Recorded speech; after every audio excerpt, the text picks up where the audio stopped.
قرآن کریم کی آیت ہے کہ میں تمہاری شہرگ، تمہاری نسوں سے، تمہارے جگلر وین سے بھی زیادہ قریب ہوں. اتنا قریب ہے ہمارا مولا، ہمارا رب العزت. تو دعا کے لیے سب سے اہم جو چیز ہے وہ ہے درد مندی.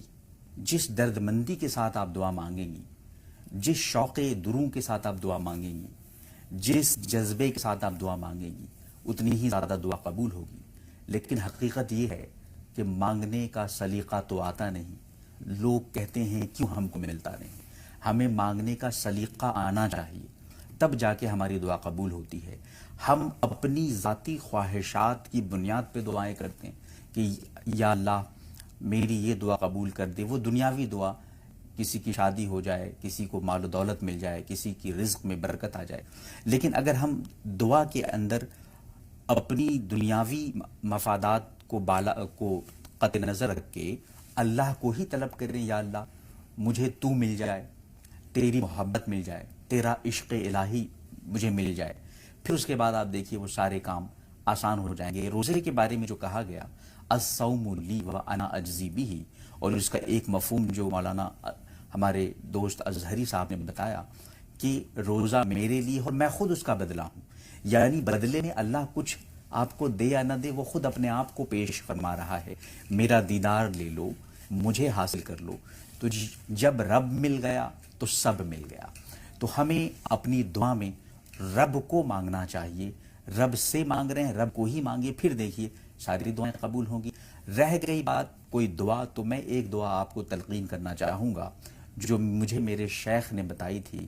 وہ یہ ہے کہ یا مجیب دعوت المضطر، یا مجیب دعوت المضطر، یا مجیب دعوت المضطر، اے ہر بے قرار مضطر پریشان انسان کی دعا کو سننے والے.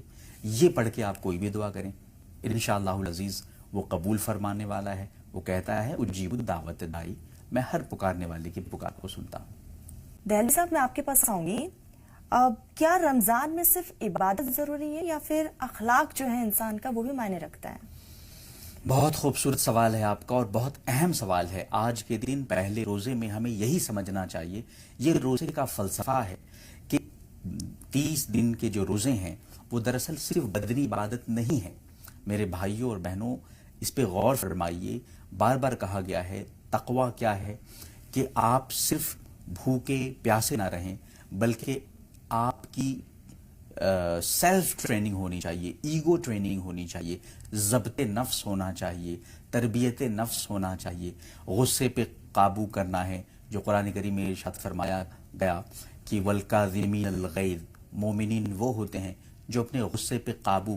دیکھیے جب ہم بھوکے ہوتے ہیں تو کبھی کبھی انسان کو غصہ بھی بہت آتا ہے، کبھی کبھی کسی کو بھوک کی وجہ سے، پریشانی کی وجہ، شدت کی وجہ سے، پیاس کی وجہ سے، اور دوسرے جو جذبات ہیں اس میں ہیجان پیدا ہوتا ہے. اس پہ قابو پانا، نفسانی خواہشات پہ قابو پانا، اپنے اخلاق بلند کر لینا. عام دنوں کے مقابلے میں رمضان میں ہمیں پہلے سے زیادہ نرم ہو جانا چاہیے، سب کے لیے، اپنوں کے لیے ہی نہیں غیروں کے لیے بھی. دشمنوں کو معاف کر دینا، گلے ملنا، ہم گلے کیا ملے سارے گلے جاتے رہے. لیٹنگ گو میں بلیو کرنا. جو کچھ گزشتہ کسی سے کوئی دشمنی یا کسی سے عداوت، کوئی بات چیت تھی،